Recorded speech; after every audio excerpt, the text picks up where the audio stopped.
राजा विक्रमादित्य बड़ी सावधानी से पीपल के पेड़ के पास पहुंचे। लाश पहले की तरह उल्टी लटकी हुई थी। उन्होंने लाश को पेड़ से नीचे उतारा, उसे अपने कंधों पर रखा और राज्य की ओर चल दिए। अब वे किसी भी हाल में बेताल को छोड़ना नहीं चाहते थे। उन्होंने तय कर लिया था कि अब वे न तो उसकी मीठी बातों में आएंगे और न ही उसके प्रश्नों का उत्तर देंगे। रास्ते में बेताल उन्हें एक नई कहानी सुनाने लगा। एक बार सूर्यनगर में हेमदेव नामक धनी व्यापारी रहता था। उसकी बेटी का नाम लाजवंती था। वो विवाह के योग्य हो चुकी थी। एक दिन हलधर नामक एक युवक हेमदेव के घर आया। वो उसके दोस्त का पुत्र था। कुछ समय पहले ही उसके दोस्त की मौत हो गई थी।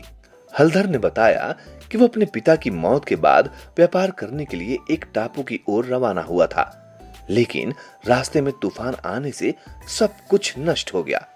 ये सब बताकर हलधर रोने लगा।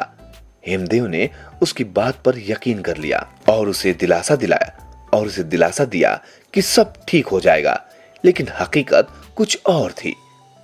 अपने माता पिता की मौत के बाद हलधर में कई गलत आदतें उत्पन्न हो गई थी।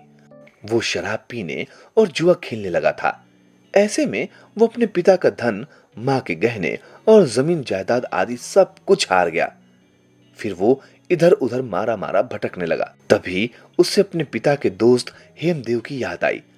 हलधर जानता था कि वो एक धनी आदमी है, इसलिए वो हेमदेव के पास आया और झूठी कहानी बनाकर उन्हें सुना दी। हेमदेव को हलधर की कहानी सुनकर बहुत दुख हुआ। उसने उसे दिलासा देते हुए कहा, तुम निराश मत हो, तुम मेरे बेटे की तरह हो। तुम नए सिरे से अपनी जिंदगी की शुरुआत करो। मैं तुम्हारी मदद करूंगा। मैं तुम्हें अपने पेशे का हुनर सिखाने के साथ साथ पैसा भी दूंगा। तुम अभी जवान हो, इतनी जल्दी जिंदगी से हार नहीं माननी चाहिए। तभी वहां हेमदेव की बेटी लाजवंती किसी काम से आई। उसने बहुत से गहने पहन रखे थे। हेमदेव ने लाजवंती की भेंट हलधर से करवाई। कुछ समय बाद हेमदेव ने हलधर के साथ लाजवंती का विवाह कर दिया। हलधर ने अपनी पत्नी के साथ ससुराल में कुछ दिन बड़े आराम से बिताए। इसके बाद बार बार बेटी की विदाई की बात होने लगी। फिर हलधर और लाजवंती अपने घर के लिए रवाना हो गए। हलधर चिंतित था कि वो अपनी पत्नी को लेकर कहाँ जाएगा। उसके पास तो कोई घर ही नहीं था। वैसे भी उसे लाजवंती की नहीं, सिर्फ उसके गहनों की आवश्यकता थी। अतः उसने एक खतरनाक योजना बनाई। जब वे जंगल से गुजर रहे थे तो हलधर ने लाजवंती से कहा कि वो अपने सारे गहने उतार कर दे दे, ताकि कोई लुटेरा उन गहनों को न लूट पाए। लाजवंती को अपने पति की बुरी नीयत का पता नहीं था। उसने अपने सारे गहने उतार कर पति को सौंप दिए। हलधर बोला, आगे चलने से पहले हम लोग थोड़ा आराम कर लेते हैं। मैं पीने के लिए पानी ले आता हूं। फिर हलधर चला गया। बहुत समय बीत गया, लेकिन वो वापस लौट कर नहीं आया। लाजवंती को चिंता होने लगी। सूरज ढल रहा था। उसके लिए जंगल में अकेले रहना खतरे से खाली नहीं था। अतः वो चिंतित और उदास होकर अपने पिता के घर वापस चली गई। उसे देखकर हेमदेव बहुत हैरान हुआ। वो चिंता में पड़ गया और उससे पूछा, तुम अकेले क्यों आई हो? हलधर कहाँ है? लाजवंती ने अपने पिता को सच बात बताने के बजाय कहा, डाकुओं ने हमें लूट लिया। वे मेरे पति को भी जबरन साथ ले गए, इसलिए मैं वापस आ गई। हेमदेव ने बेटी को दिलासा दिया और आराम करने को कहा। हलधर की पत्नी नहीं चाहती थी कि उसके पति की बदनामी हो। वो चुपचाप पति के वापस आने की राह देखने लगी। दूसरी तरफ हलधर सारे गहनों और धन के साथ जुआ खेलने चला गया। वहां वो शीघ्र ही सब कुछ हार गया और फिर खाली हाथ हो गया। अब उसके पास कुछ भी नहीं था। उसने सोचा कि उसे अपने ससुराल चले जाना चाहिए और कोई झूठा किस्सा सुना देना चाहिए। जब हलधर हेमदेव के घर पहुंचा तो वो हैरान हो गया। हेमदेव उसे देखते ही खुश होकर बोला, भगवान का शुक्र है कि तुम आ गए। अब सब ठीक हो जाएगा। लाजवंती तुम्हें देखकर बहुत खुश हो जाएगी। हेमदेव की बात से हलधर ने यह अंदाजा लगा लिया था कि उसकी पत्नी ने घर में कुछ नहीं बताया है। इस तरह उससे अपने ससुर को मूर्ख बनाने का एक और मौका मिल गया था। हलधर ने अपनी पत्नी लाजवंती को अपनी मीठी बातों के जाल में फंसा लिया। उसने उसे यकीन दिलाया कि वास्तव में उसके सारे गहने डाकू छीन ले गए। कुछ दिन इसी तरह बीत गए।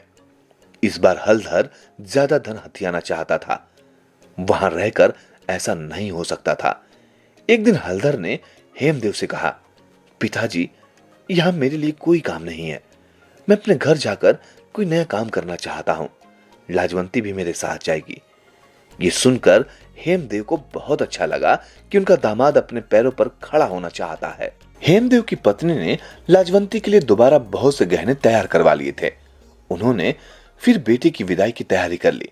इस बार पिछली बार से भी ज्यादा सामान था। हेमदेव ने हलधर को सोने के सिक्कों की थैली और बेटी को बहुत से गहने देकर विदा किया। जब वे जंगल से गुजर रहे थे तो इस बार हलधर ने लाजवंती की हत्या कर दी।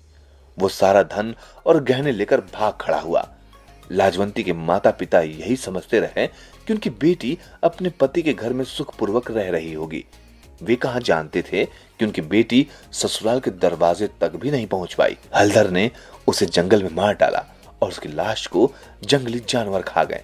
ये कहानी सुनाकर बेताल ने कहा, बता राजा, लाजवंती की हत्या का दोषी कौन है? अगर तू नहीं बोला तो मैं तेरे सिर के टुकड़े टुकड़े कर दूंगा। राजा ने जवाब दिया, बेताल, लाजवंती खुद अपनी हत्या के लिए दोषी है। उसने अपने पिता से हलधर के विषय में सच बात छिपाई। अगर वो अपने घर में सब कुछ सच सच बता देती कि जंगल में क्या हुआ था, तो वे लोग हलधर पर कतई विश्वास नहीं करते और अपनी बेटी लाजवंती को दोबारा हलधर के साथ न भेजते। बेताल बोला, विक्रम, बहुत अच्छे, मैं बहुत खुश हूं। अब मैं तुम्हें चुप रहने की शर्त से आजाद करता हूं। राजा ने कुछ नहीं कहा और उस साधु के आश्रम की ओर चल दिए।